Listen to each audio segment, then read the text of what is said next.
오토로 많이 좀 돌리실 수 있는 부분들이 있기 때문에 평균 2천에서 3천만 원대라고 한다면 이거저거 비용 다 쓰고 나면 직장 생활하는 것보다는 좀 나으니까 거품이 꺼지고 월 1,000도 못 팔 수도 있을 거예요.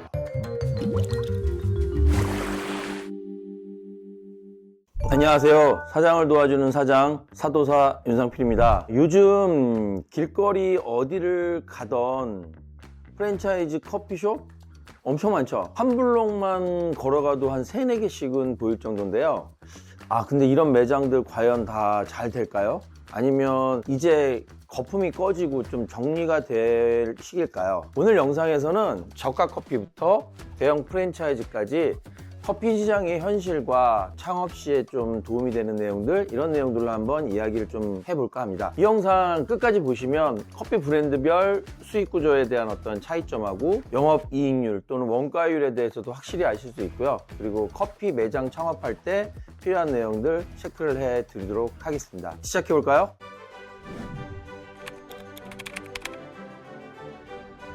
시장 흐름부터 한번 볼게요. 몇 년 전만 해도 우리가 이디야 같은 중간 가격대 브랜드들이 참 많았거든요.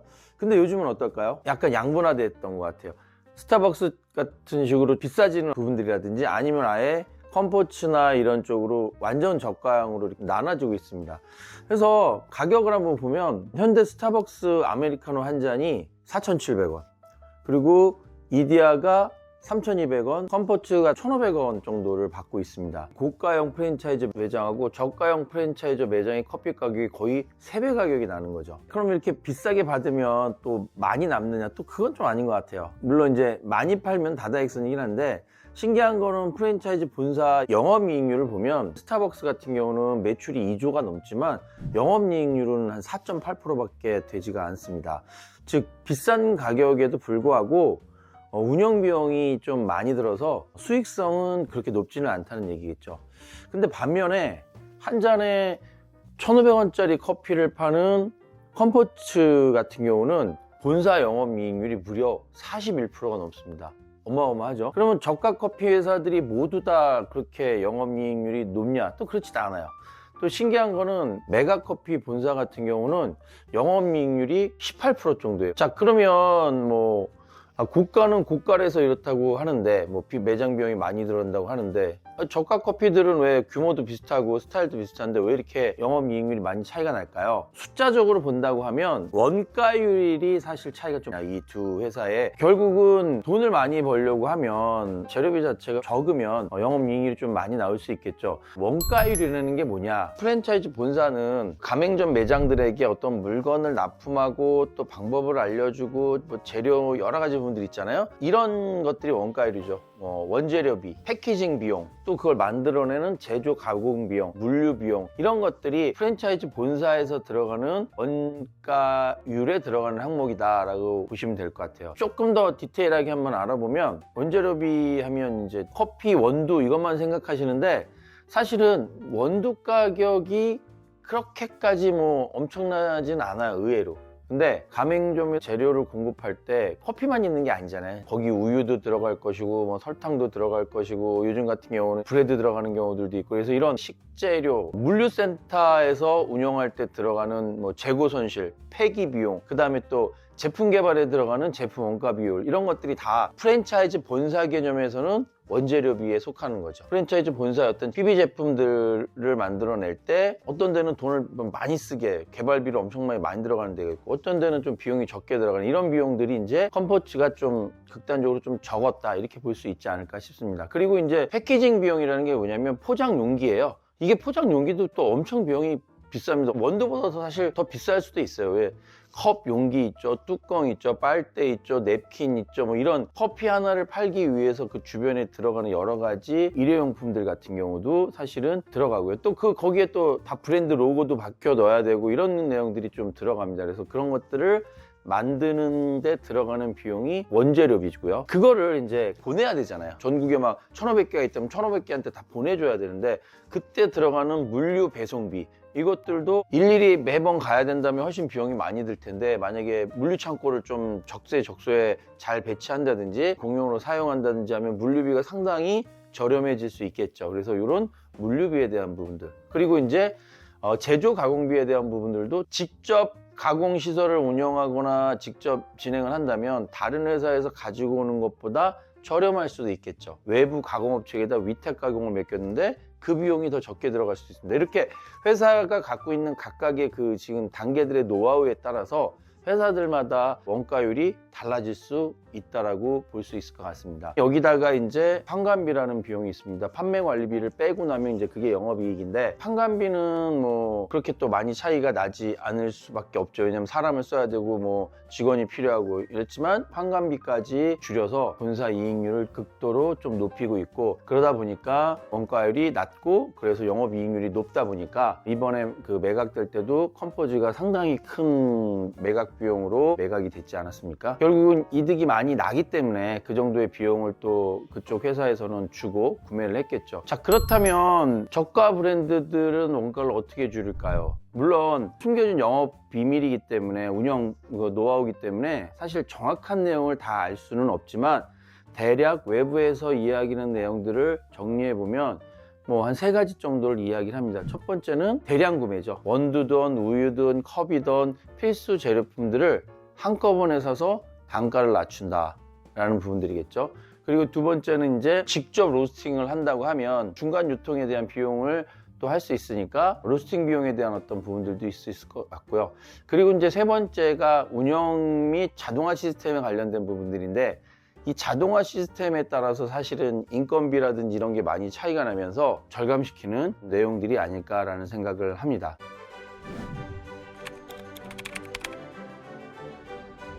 지금까지 말씀드렸던 거는 프랜차이즈 본사의 상황이에요. 다른 입장, 프랜차이즈 가맹점들에 대한 입장은 어떨까요? 그렇게 회사가 이득이 많이 나고 막 비싼 값에 팔리니까 이득이 많이 나는 회사가 좋은 회사일까? 요거는 좀 다른 것 같아요. 프랜차이즈 본사의 재무제표와 프랜차이즈 가맹점의 재무제표의 세부사항, 특히 손익계산서의 세부사항이 많이 좀 다르죠. 가맹점주들은 소매니까 결국은 고객들한테 직접 팔아야 되는 부분들이기 때문에 세부 내용은 좀 다릅니다.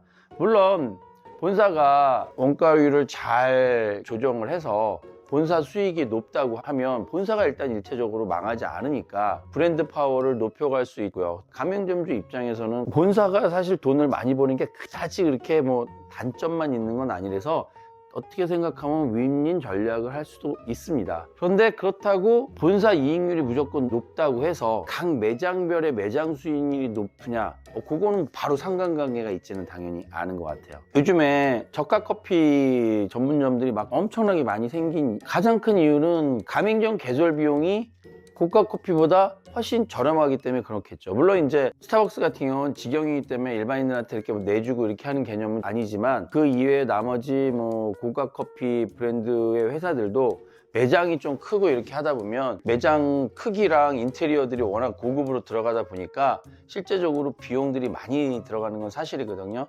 근데 저가 커피 같은 경우는 보통 사람들이 많이 붐비는 곳에 채 10평이 안 되는 매장에 테이크아웃 개념으로 해서 경우에 따라서 막 2~3평짜리를 가지고도 기계만 있으면 장사가 잘 된다라고 해서 적은 공간을 사용하기 때문에 매장 비용이 사실 비교적 적게 들어가는 게 사실이거든요. 그런데 처음에 설립할 때 들어가는 비용은 적지만 운영 비용은 또 경우에 따라서 고정비가 만만치 않을 수 있습니다. 임대료가 조금 더 부담이 되는 경우도 있고요. 피크 타임에 사실은 이제 한꺼번에 확 몰리거든요. 점심시간이나 이럴 때. 그러다 보니까 그때는 막 직원들이 막 3명, 4명이 한꺼번에 필요하니까 인건비에 관련된 부분들도 또 필요할 것이고요. 회사에서 브랜드 광고는 해주지만 어쨌든 우리 매장이 주변에 똑같은 비슷한 매장들이 많으니까 결국은 그 안에서도 또 내가 광고비 또는 마케팅 비용이 또 기본적으로 들어가고요. 또 본사에다가 로열티를 내야 되고요. 인테리어 비용 같은 경우도 몇 년에 한 번씩 간판을 바꾼다든지 내용이 바뀌었든지 하면 인테리어 비용 같은 것들이 또 들어갑니다. 싸게 오픈을 했다 하더라도 장기적으로 유지할 수 있는 구조는 만들어 놔야지만 일단 이게 가능하다는 건데, 현재 저가 커피 대표적인 회사들이 아까 말씀드렸던 메가커피, 컴포즈, 백다방 이런 회사들의 가맹 매장 평균 매출을 보면 한 2천만 원 후반대에서 3천만 원대 초반 정도로 지금 공지가 되고 있어요. 그렇다면 본사 이익률은 아마 이 세 개 회사가 다 다를 거예요. 사실 백다방도 그렇게 이익률이 높지는 않은 걸로 알고 있거든요. 반대로 각 브랜드별 매장에 대한 이익률이 그렇게 큰 차이가 나진 않거든요. 왜냐면 옆집이 월세도 거의 똑같고 요즘에 직원들에 대한 최저임금도 똑같고 많이 팔리냐 적게 팔리냐 그 차이고 원가에 넘어오는 부분들도 A 회사가 회사 원가율을 낮췄다고 해서 가맹점주들한테 극단적으로 싸게 낮게 내리진 않거든요. 실제적으로 가맹점주들 입장에서는 한 15에서 20% 정도를 보고 있어요. 물론 이제 되게 많이 팔리면 어떤 일정 부분 올라가면 또 30-40% 넘어가는 경우들도 있는데 대략 평균 2천에서 3천만 원대라고 한다면 그때 이익률은 한 15에서 20% 정도 이제 나온다라고 얘기합니다. 자, 그렇다면 결국은 그 매장을 조그맣게 열어서 이거저거 비용 다 쓰고 나면 뭐 한 20%라고 하면 한 500에서 600 정도 남는다라고 하면 직장 생활하는 것보다는 좀 나으니까 괜찮을 것 같네 라고 해서 시작을 하신다는 거죠. 그래서 엄청나게 많이 생긴 거예요. 그 기본 논리에 의해서. 그런데 문제가 이게 평균에 우리가 속는다는 얘기를 많이 하거든요. 이게 전국에 있는 모든 그 브랜드마다의 매장 평균이라는 거죠. 그래서 결과적으로는 잘하는 매장은 이것보다 훨씬 많이 벌 거고요. 또 경우에 따라서 못하는 매장은 월 1000도 못 팔 수도 있을 거예요. 결국은 창업 비용은 비슷하게 또 들어가잖아요. 월세는 좀 차이가 날 수 있겠지만 창업 비용이 갑자기 같은 평수에 지역이 다르다고 인테리어 비용이 적게 들어가고 이런 거 아니기 때문에 창업 비용 똑같이 들어갈 거고요. 그 다음에 고정 비용도 전국의 인건비라든지 이런 것도 비슷하니까 월세 빼놓고 나머지 고정 비용 거의 비슷하게 들어갈 거라는 얘기죠. 자, 그렇다 보면 만약에 아까처럼 평균 한 2, 3천을 한 달에 팔지 못하는 평균 이하에 계신 분들은 사실 15%, 20%도 안 나온다는 얘기죠. 본인 인건비조차도 가져가지 못하는 경우가 생깁니다. 이게 참 안타까운 일이에요. 저도 본사를 운영하고 있는 대표 입장에서 신흥점주들이 오셨을 때 최고 매출들을 이야기하거나 평균 매출 이야기하지만 저는 최저의 매장 손익분기점을 항상 말씀을 좀 드립니다. 그러니까 평균 얼마 이상 팔지 못하면 손익분기점에서 마이너스가 날 수 있다. 그렇기 때문에 최소한 이 정도들을 여러분들이 파신다라는 전제하에 이 매장을 내셔야 된다라는 최소 손익분기점에 대한 매출액을 어느 정도 신규 점주분들한테 인식시켜줘서 그 아래로 내려가지 않도록 본사도 가맹점주들도 서로 긴밀하게 노력을 해야 됩니다. 손익분기점에 대한 금액이 최소 얼마인지를 명확하게 가맹점 시작하실 때 체킹을 하고 가셔야 된다는 거죠. 근데 사실 이런 부분이 본사와 소통이 돼야 되는데 처음에는 좀 소통이 돼요. 저희들도 어찌 보면 이제 매장이 많지 않으니까 지금 소통이 되는 것 같은데 나중에 이제 매장이 막 인기가 있어지고 되면 너무 급하게 매장들이 막 오픈하는 그 브랜드들 많거든요. 1년에 막 30-40개가 뭐 오픈했다, 뭐 경우에 따라서 50개가 오픈했다. 이렇게 오픈이 되면 본사 인원이 사실은 많지 않은 상태에서 급격하게 매장들이 오픈되면 사실 지금 말씀드리는 이런 커뮤니케이션이 안 되고 오픈되는 경우들이 좀 많이 있습니다. 그러다 보니까 후발해서 설립했던 점포들이 결국은 본사와 오해가 생기고 불신이 생기고 경우에 따라서는 다른 분한테 양도하고 빠져나오는 경우들도 많이 보는 것 같습니다. 그래서 브랜드가 인기가 많으면 폐점률이 낮아요라고 하는데 폐점률이 낮다고 무조건 좀 좋은 건 아니거든요. 폐점률이 낮아도 매장이 되게 개수가 많고 인기가 있으면 누가 거기서 장사가 안 돼서 나가도 또 누군가가 나 거기서 할게요 라고 하시는 분들이 계시다 보니까 기다리는 멤버들이 있는 좀 어느 정도 회사에서는 폐점률이 없다고 그 안에 있는 점주들께서 모두 다 돈을 잘 벌고 있는 건 아니거든요. 겉으로 보이는 것만이 다가 아니다. 아셨으면 좋겠어요.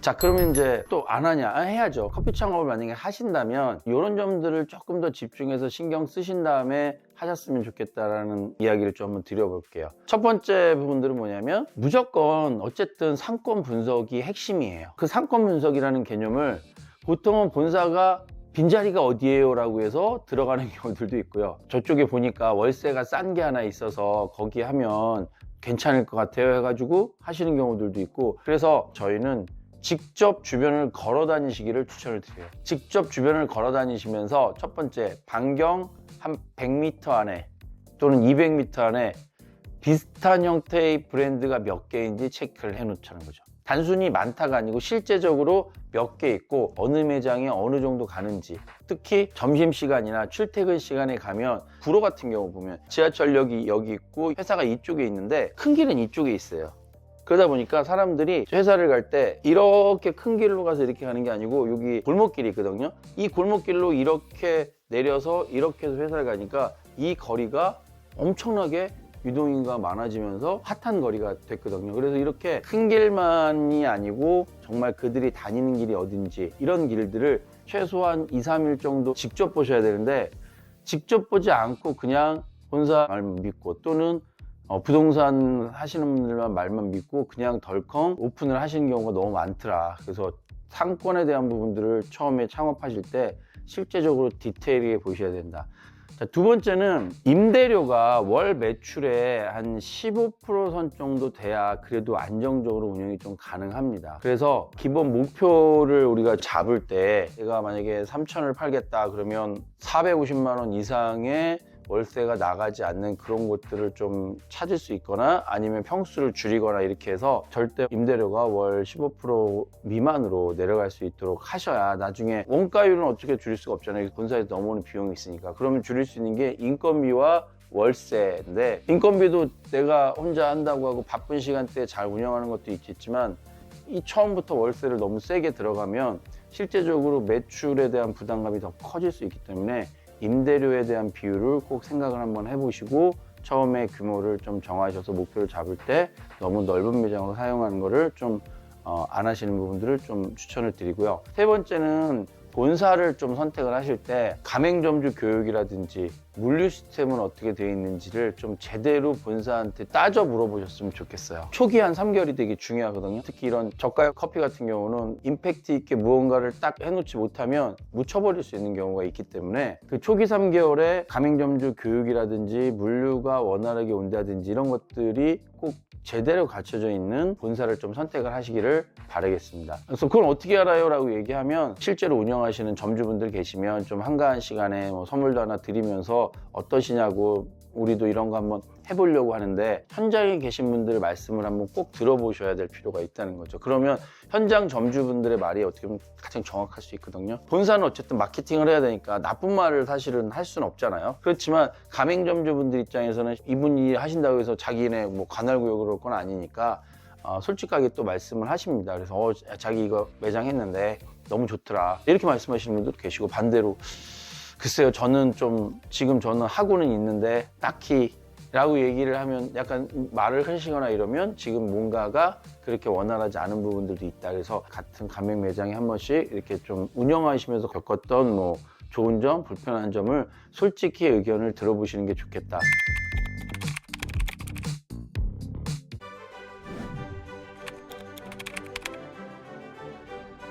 자, 오늘은 이렇게 커피 프랜차이즈 본사에 대한 시장 현황과 요즘 오토로 많이 좀 돌리실 수 있는 부분들이 있기 때문에 커피 프랜차이즈 창업 시에 좀 주의해야 될 사항들에 대해서 이야기를 해봤습니다. 저가 커피 시장은 지금 빠르게 성장을 하고 있지만 사실 그만큼 경쟁도 심합니다. 철저하게 분석을 하고 들어가셔야 된다. 창업은 감정적으로 결정하는 건 아닌 것 같습니다. 그래서 반드시 철저한 분석과 계획을 세우시고 장기적인 관점에서 접근을 하셔야 됩니다. 오늘 영상 도움이 되셨다면 좋아요, 구독, 알림 설정 부탁드리겠습니다. 지금까지 사장을 도와주는 사장, 사도사 윤상필이었습니다.